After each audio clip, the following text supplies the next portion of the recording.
Fin de parcours pour 4 groupes de présumés malfrats spécialisés les uns dans le braquage, les autres dans l'arnaque et la falsification de documents, entre autres, désormais entre les mains du service régional de la police judiciaire du centre. Ils ont été présentés ce matin à la presse avec à l'appui le butin saisi. L'ONEA à pied d'œuvre à la station d'eau de Ziga 2 pour recoller la principale conduite de desserte d'eau de la ville de Ouagadougou. Une casse a été enregistrée dans la nuit du 9 au 10 février, occasionnant un déficit de près de 50% de la desserte en eau dans la capitale burkinabé, mais tout devrait être rétabli cet après-midi même. Voilà pour le sommaire. Mesdames, Messieurs, bonjour. Vous faites bien de nous choisir pour vous informer. Avant de développer ces titres, on apprend que des hommes armés non identifiés ont attaqué le petit séminaire de Bougui à environ 3 km de Fada sur l'axe Fada-Tanwal-Bougou. Fort heureusement, pas de perte en vie humaine, mais les bâtiments seraient saccagés.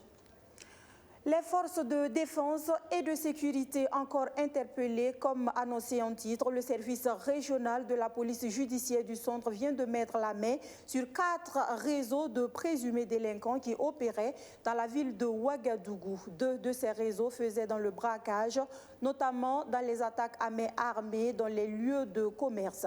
Le 3e groupe des présumés arnaqueurs utilisait des coupures de papier noir en forme de billets de banque peints en francs CFA pour appâter leurs victimes. À ces réseaux s'ajoutent des autorités communales qui, elles, s'adonnaient dans la délivrance de faux documents administratifs à des promoteurs immobiliers. Selon le commissaire principal de police Saïbou Galbané, les personnes interpellées seront présentées au parquet pour jugement. Je vous propose de l'entendre.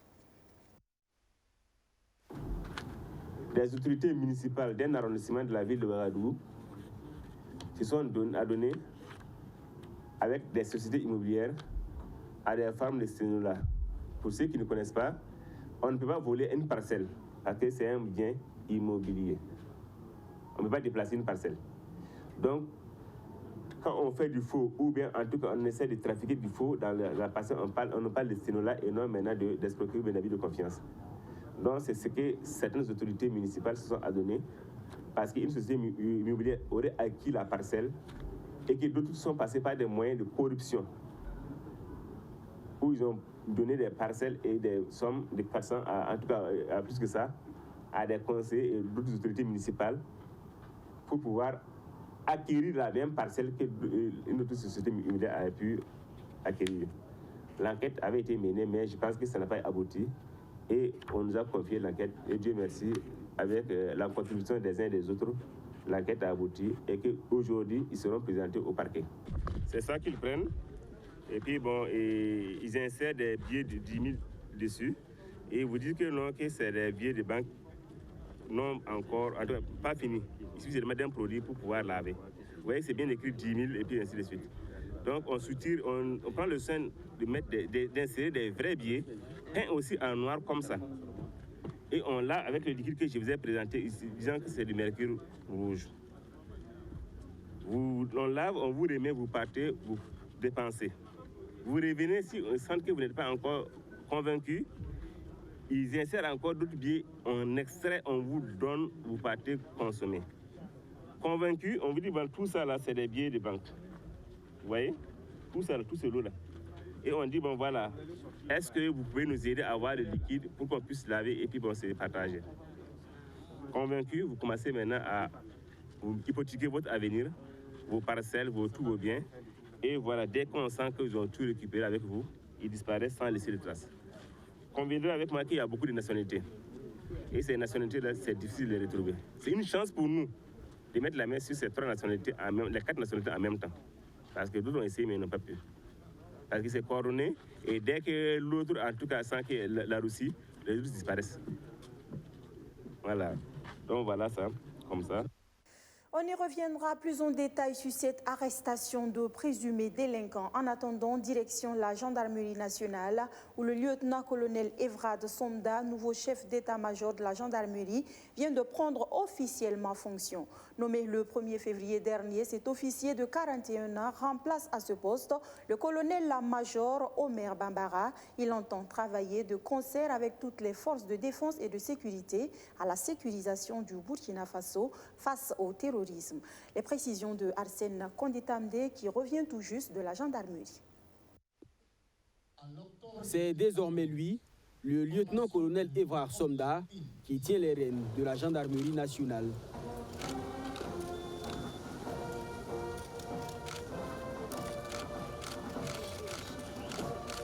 Nommé chef d'état-major de ce corps d'armée le 1er février, il succède au colonel-major Omer Bambara. Vous reconnaîtrez désormais pour chef le lieutenant-colonel Somda François de Sales Evrard, ici présent. Et vous lui obéirez en tout ce qu'il vous commandera pour le bien du service, l'exécution des règlements militaires, l'observation des lois pour le succès des armes du Burkina Faso. À 41 ans, il est l'un des plus jeunes à occuper ce poste. Titulaire de 2 masters et inscrit en 2e année de thèse, le nouveau patron de la gendarmerie est un homme aux compétences saluées par ses pairs. Des compétences qu'il dit mettre au service de la nation pour faire face au terrorisme et ses tentacules. Garde à vous!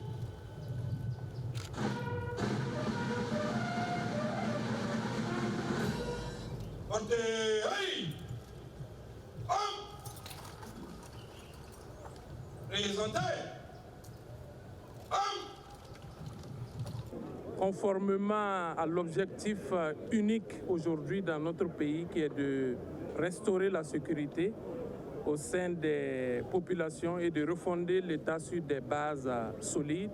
Donc nos priorités seront axées premièrement sur la lutte contre le terrorisme et deuxièmement en tant que gendarmerie sur les différents fléaux, les différents trafics qui contribuent à alimenter ce phénomène. Et deuxièmement, en ce qui concerne la refondation de l'État, notre priorité sera axée sur la lutte contre la corruption et la fraude afin de pouvoir assainir le paysage institutionnel du Burkina Faso. À ce jour, la gendarmerie nationale a perdu environ 200 hommes depuis le début du terrorisme au Burkina Faso. Le lieutenant-colonel Evrard Somda veut faire en sorte que le sacrifice ne soit pas vain. À l'appel de beaucoup de noms de nos collègues, sûrement un silence retentirait pour tous ces immortels dont le sacrifice suprême nous vaut de garder la tête haute et de ne jamais baisser les bras. J'œuvrerai à ce que leur sang versé sur la terre libre du Burkina Faso fertilise notre lutte héroïque et inspire notre engagement. J'ai une pensée pieuse pour nos blessés, les familles des victimes et nos collègues disparus. Le lieutenant-colonel Evrard Somda a occupé plusieurs postes de responsabilité au sein de la gendarmerie nationale. Plus récemment, il était le patron de l'unité spéciale d'intervention de la gendarmerie nationale avant d'être nommé en novembre commandant de la Légion spéciale de la gendarmerie nationale.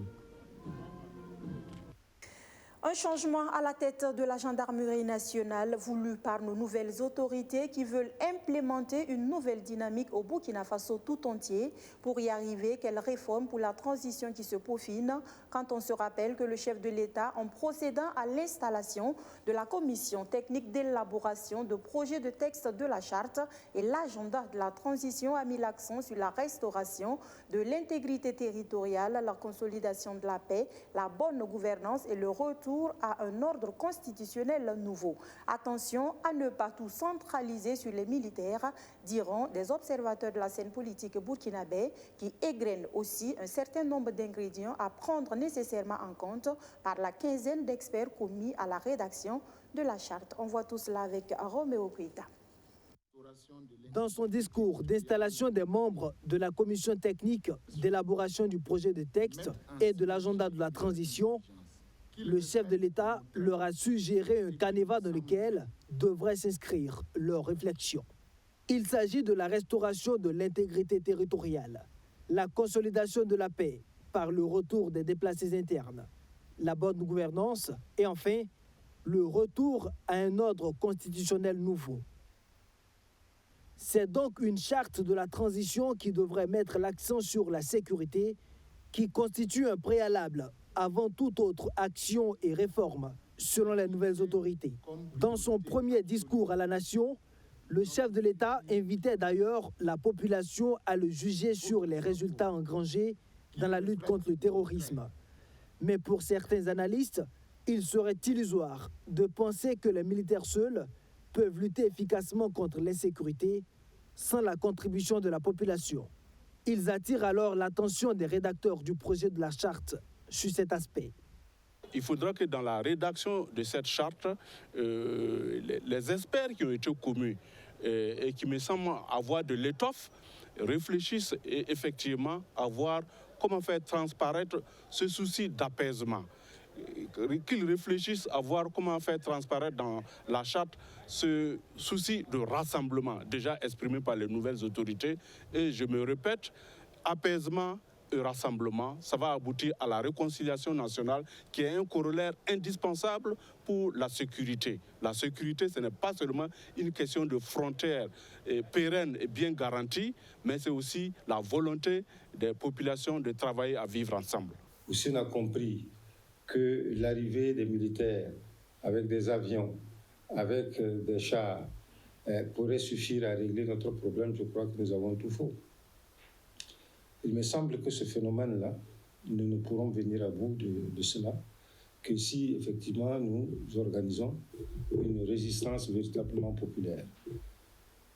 À partir de cela, moi je pense que les militaires devraient voir comment organiser justement cette résistance populaire, bien sûr avec comme colonne vertébrale l'armée. Comment organiser ça, surtout dans les zones à fort défi sécuritaire. L'autre réforme essentielle que devrait prendre en compte cette charte, selon Germain Bichounama, c'est la révision du système électoral. Pour lui, le mode électoral actuel, où le vote est fortement influencé par le candidat ayant le plus de moyens financiers, force le jeu démocratique. Notre système électoral lui-même, qui, à mon avis, ne semble pas adapté à notre pays, du point de vue même de sa culture, mais aussi du point de vue de ses moyens. Il faudrait trouver une solution, en tout cas, qui soit adaptée à notre situation. Pourquoi est-ce que le régime civil de Roch Marc Christian Kaboré n'a pas tenu? Et je crois qu'il faut justement réfléchir sur cette situation. Parce qu'il y a effectivement des pathologies dans notre système politique.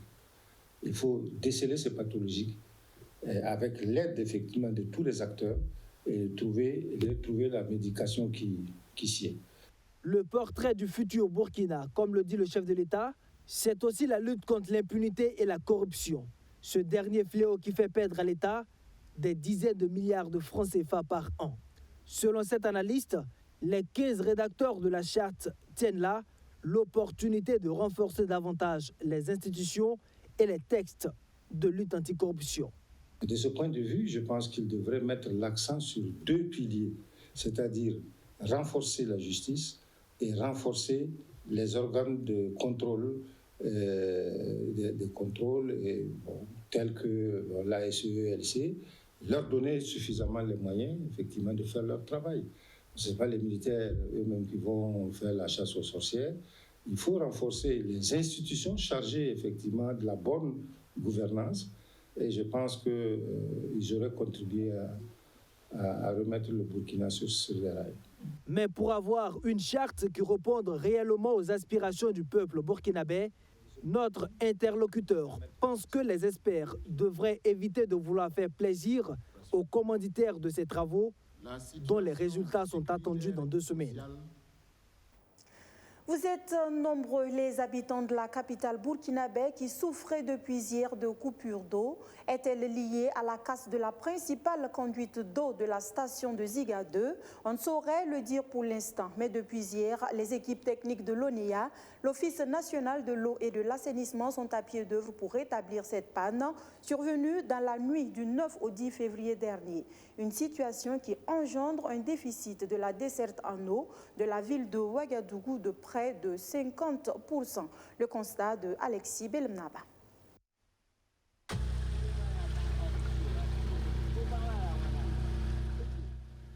C'est la conduite principale de la desserte d'eau du site Giga 2 à la ville de Ouagadougou qui vient de prendre un coup. Une fuite liée à une forte pression exercée par l'eau sur cette conduite qui, à elle seule, assure environ 62% de la desserte de la ville. Au niveau de la capitale économique, cette panne dite technique est perceptible de 50% de la fourniture en eau des données clients. C'est une première depuis son inauguration en 2012, selon le directeur régional de l'ONEA du centre. Malheureusement, dans la nuit du 9 au 10, donc on a enregistré une casse sur la conduite d'amener d'eau à Ouagadougou, à partir de la station de Ziga. Donc bon, ce sont des casses qui peuvent arriver naturellement, mais ici on parle donc d'une casse technique, voyez-vous, donc indépendant de notre volonté. Et ce qu'il faut surtout souligner, c'est que depuis la mise en service de la station, c'est la première fois que cela nous arrive. Non, pas du tout, ça n'a rien à voir avec la maintenance. Comme vous l'avez bien vu, donc c'est une conduite qui est posée et qui n'a pas du tout besoin même d'une quelconque maintenance. Ce sont des conduites qu'elles sont posées, elles peuvent faire entre 50 et 100 années sans être touchées. Non, l'impact par rapport à la desserte, c'est que nous avons au fait un déficit de près de 50% sur la ville de Ouagadougou. Quand on considère la station de Paspanga et la première branche de Ziga 1 qui sont toujours en service. Des baisses de pression, voire des coupures, vont être observées dans certaines zones de la ville. Les zones comme Basenko, Karpala, Yagma et de Ouaga 2000. Des dispositions sont prises pour ravitailler ces zones jugées très déficitaires, à en croire le directeur régional de l'ONEA du centre, qui rassure que des équipements de rechange sont déjà sur place. L'équipe technique est à pied d'œuvre pour restaurer la conduite défectueuse. Pendant ce temps, ça grognait à l'École nationale de santé publique. Les étudiants de la première promotion du système LMD de l'ENSP en fin de formation ont battu justement le pavé hier devant les locaux de leur ministère de tutelle. Ils exigent qu'on leur délivre une licence en lieu et place du certificat que leur propose le département en charge de la santé. Ces manifestants qui dénoncent un sabotage de leur avenir académique et professionnel se sont confiés à Abdul Karim Banda et Archimède Boy qui nous expliquent mieux leur mécontentement. Les étudiants de la promotion 2018-2021 de l'École nationale de santé publique ont déserté les salles de classe ce jeudi pour occuper la cour du ministère de la Santé. Ils sont remontés contre les responsables de ce département à qui ils reprochent de vouloir saboter leur avenir académique. Soumis depuis quelques années au système LMD, licence master doctorat, cette première promotion d'étudiants s'attendait à recevoir la licence en sciences infirmières et obstétricales comme prévu. Mais la veille de leur sortie officielle marquant la fin de leur formation, ils apprennent qu'en lieu et place de cette licence, ils auront droit à un diplôme signé par le ministère de la Santé, comme cela se faisait par le passé, chose qui n'est pas du goût de ces étudiants. Alors, ce certificat, nous ne savons pas les tenants et puis les aboutissants, mais nous savons qu'il n'appartient pas au ministère de la Santé de nous délivrer notre diplôme, puisque l'ENSP a une convention avec l'université. Et si, par exemple, les Béninois, les Togolais et les Cadiens qui sont là, qui se forment, c'est parce que la licence, là, c'est une licence qui serait reconnue par le CAMES. C'est pour cela qu'ils sont venus, en tout cas, s'inscrire. Mais si c'est une licence qui sera une licence ou bien un certificat qui est reconnu par notre ministère de la Santé, je ne crois pas que ce soit l'objectif. Nous ont vraiment dérouté de notre objectif. Le problème avec ce diplôme, selon eux, c'est qu'il ne leur permet pas d'évoluer dans leur carrière professionnelle. Reçu 3 heures durant par le secrétaire général du ministère de la Santé, la délégation des étudiants en sort avec cette réponse. Ils disent que le processus d'universitarisation est toujours en cours, ce n'est pas encore achevé. Qu'eux, ils vont nous délivrer une licence professionnelle. Mais avec cette licence-là, on pourra poursuivre avec à l'université. Parce qu'à l'heure actuelle, l'université dit qu'eux, ils n'ont pas été associés au processus d'élaboration des curricula et le contenu des enseignements, des statuts, que rien. Et que Dr Émile Paré a cavalé seul, en solitaire, et qu'ils ont interpellé Émile Paré à maintes reprises sur la voie qu'il a prise, que c'est pas la bonne voie. Les étudiants dépensaient des sommes de millions pour venir faire une licence. À la fin, vous parlez de licence professionnelle. Ça, c'est quelle manière ça? Quand ils remboursent aux étudiants, les étudiants venant d'autres pays, là, leur argent, ils vont rentrer chez eux. Ces réactions montrent visiblement que la réponse du ministère de la Santé n'est pas satisfaisante. Les manifestants ne comptent pas en rester là. Ils annoncent des concertations avec leurs camarades en vue de faire aboutir leur lutte. Du côté du ministère de la Santé, la direction de la communication n'a pas souhaité s'exprimer sur le coup. Elle a promis nous revenir pour nous donner sa version sur la présente situation. Paul Ronel, qui était également de cette équipe de reportage. Des réformes actuellement sur toutes les lèvres. Des réformes, il devrait peut-être en avoir aussi dans l'utilisation des réseaux sociaux, où il n'est pas rare de voir une utilisation abusive, dénuée de bon sens et de promotion des valeurs non culturelles de ces outils, pourtant créés dans le but premier de regrouper et raffermir les liens des communautés. Ce constat, l'opinion burkinabé le fait également, alors que ce canal peut être mieux utilisé pour contribuer à conforter les acquis civiques, économiques, politiques et même démocratiques de la société burkinabé. Que faut-il donc faire pour une utilisation responsable des réseaux sociaux? Le réseau des jeunes pour l'édification et la sensibilisation aux médias sociaux virtuels semble avoir des éléments de réponse. Benjamin Kwame a rencontré ses membres pour nous. La synthèse dans ce grand format. Le Burkina Faso suit la mouvance de la digitalisation et du numérique dans pratiquement tous les secteurs. Les réseaux sociaux en sont un cas illustratif. Dans le pays, les plus connus et utilisés sont Facebook, WhatsApp, Twitter, YouTube ou Instagram, du constat général que nous avons pu faire. Regardant dans le rétroviseur, ces réseaux, pour certains, ont des visées sociales, c'est-à-dire permettre aux uns et aux autres qui se sont perdus de vue, par exemple, de se retrouver. Il y en a d'autres créés pour partager des visions communes, certains orientés vers des politiques et autres personnalités, et l'autre volet artistique et célébrités comme YouTube et Instagram. Depuis l'éclosion fulgurante de ces espaces de rencontre, un constat alarmant est observé. Ce que je vais vous dire, si je devais caricaturer les réseaux sociaux en l'air ambiant que nous respirons, je dirais que les réseaux sociaux sont pollués. Pollués, il y a trop de déchets toxiques aujourd'hui dans les réseaux sociaux. De la désinformation, des dénigrements, de la déstabilisation et de la dépravation des mœurs. Tous ces éléments retrouvés dans ces réseaux sociaux-là, je dirais que les réseaux sociaux au Burkina Faso ont été déviés de leur objectif principal. Déviation de l'objectif principal, car tous ou presque tous les utilisateurs se transforment en journalistes professionnels ou community managers, oubliant que ces métiers obéissent à des règles qui doivent être respectées scrupuleusement. Bien que les centres d'intérêt sur ces plateformes soient aujourd'hui divers que variés, la France jeune y va avec des intentions moins responsables.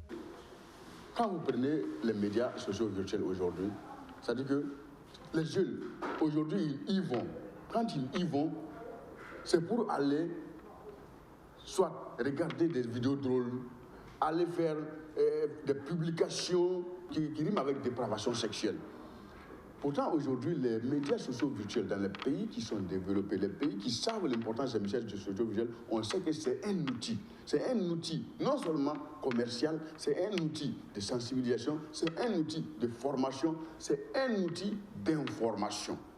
Et parlant d'outils d'information et de commerce, heureusement qu'une catégorie de la population l'utilise à bon escient, qui, pour faire connaître un produit, un article, un établissement scolaire ou bien d'autres, pour toucher la grande masse dans un laps de temps.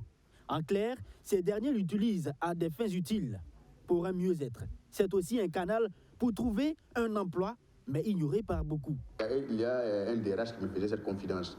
Quand nous recevons des dossiers pour des candidatures, la première des choses, nous demandons aux uns et aux autres de nous joindre leur profil Facebook, et WhatsApp ou bien Instagram.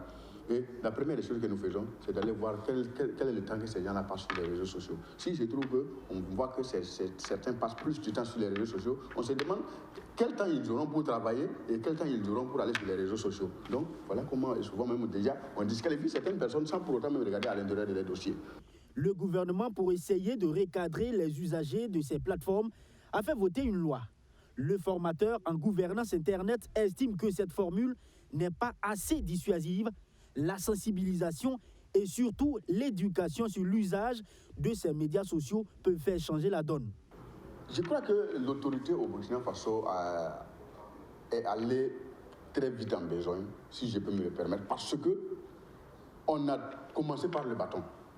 On a commencé par le bâton, et pourtant, en commençant par le bâton, les gens deviennent résistants, les gens deviennent réticents, croyant qu'en tapant, les gens vont renoncer. Pourtant, quand on se retrouve dans une violence, les gens se retrouvent, c'est-à-dire que comme s'ils étaient habitués, ils vont toujours faire ce qu'on les a interdit de faire. L'autorité doit miser sur l'éducation. Pourquoi ne pas faire de l'éducation des réseaux sociaux dans les écoles? On peut créer des curricula qui prennent en compte les réseaux sociaux et on dit aux enfants, voilà, les réseaux sociaux, on ne va pas pour aller s'amuser, on va pour aller mener une activité, on va pour aller donner de bonnes informations, on va pour aller chercher des bonnes informations. Quand vous dites à quelqu'un de ne pas aller naviguer à vue sur Internet, mais trouvez-lui un moyen d'être sur Internet à faire autre chose que de naviguer à vue. L'opinion publique burkinabé, dans sa grande majorité, se retrouve sur les médias sociaux. L'insécurité, les crises sociales et politiques sont encore perceptibles. Il est important de travailler à canaliser les déviations sur les réseaux, car Facebook, en l'occurrence, peut contribuer à déstabiliser un État, peut créer des conflits ou des tensions, comme on le constate depuis quelques semaines, entre la Côte d'Ivoire et le Cameroun sur les failles de la canne révélées par les Ivoiriens.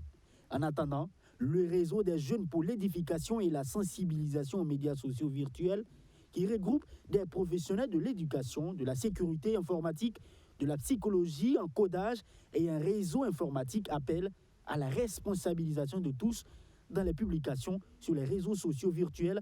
Il compte poursuivre les campagnes de sensibilisation dans ce sens. Hors de chez nous, en Guinée-Bissau, on connaît enfin qui se cache derrière la tentative de coup d'État du 1er février dernier. Hier jeudi, le président bissau-guinéen a accusé un ancien chef de la marine nationale et 2 autres hommes arrêtés en 2013 par l'agence américaine antidrogue d'avoir voulu perpétrer ce putsch avorté, privilégiant ainsi la piste de narcotrafiquants. Les précisions avec nos confrères d'Africa News. La piste de narcotrafiquants évoquée par le président bissau-guinéen après la tentative de coup d'État du 1er février. Jeudi, Oumaro Sissoko Embalo a accusé un ex-chef de la marine nationale et 2 autres hommes arrêtés en 2013 par l'agence américaine antidrogue d'être derrière cette opération de déstabilisation avortée. Il s'agit de l'ex-contre-amiral José Américo Bobo Nachuto, chef de la marine au début des années 2000, de Tchami Yala, ancien officier, et Papi Djemé, arrêtés après l'échec de leur coup de force. Il y a 10 jours, le palais du gouvernement, siège des ministères, a été attaqué par des hommes armés pendant que le président et les membres du gouvernement y tenaient un conseil des ministres. L'attaque a coûté la vie à 11 personnes, appelant les heures sombres de ce pays, marqué par des coups d'État depuis son indépendance en 1974. Du côté du Mali, même si les autorités de la transition restent droits dans leurs bottes malgré les sanctions de la CEDEAO, les effets de l'embargo commencent à se faire sentir sur le marché. L'importation des produits et leur prix en seraient directement impactés, jouant ainsi sur le panier de la ménagère. Toutes les précisions toujours avec nos confrères d'Africa News. Alors que la CEDEAO a imposé un embargo commercial et fermé les frontières avec le Mali, ces sanctions commencent progressivement à produire leurs effets sur le pays. Si le Mali importe en temps normal environ 70% de marchandises selon les Nations Unies, le manque de denrées et l'augmentation de la demande pousseraient certains commerçants à gonfler leurs prix. En tant que commerçant, les prix ont augmenté. Il y a l'inflation générale, il y a l'inflation interne. Est-ce que tu vois? Parce que l'inflation générale, les prix ont augmenté sur le plan international. Mais l'inflation interne, ça c'est dû vraiment à l'embargo. C'est-à-dire qu'il faut comprendre une chose. Le prix, ça ne demande pas de taux, ça ne dépend pas aux commerçants. Hein. Ça demande aux consommateurs. Lorsqu'il n'y a pas de marchandises sur le marché, alors que la demande de consommateurs est forte, le prix aussi va augmenter en fonction de ça. Et cela veut dire que ça ne demande pas des fournisseurs. Si des signes et témoignages de consommateurs indiquent que les prix de la consommation ont bel et bien augmenté, certains Maliens affirment que ce sont des effets qui datent d'avant la mise en place des sanctions de la CEDEAO. On se demande les raisons, mais il y a vraiment une hausse des prix. On parle de l'embargo aujourd'hui, mais c'était bien avant cela. Aujourd'hui, à part les légumes, rien n'est abordable dans le marché, ni oignons, ni huile. Et la viande, n'en parlons pas. Le gouvernement malien a récemment plafonné les prix des produits de base tels que le riz, l'huile végétale et le sucre, par exemple. Voilà, mesdames, messieurs, on s'arrête là pour les actualités de la mi-journée sur BF1. Merci d'avoir suivi ce journal qui s'achève. Je vous retrouve demain, même heure, même canal, pour un autre point de l'actualité. En attendant, ne zappez pas, nos programmes se poursuivent. Bonsoir.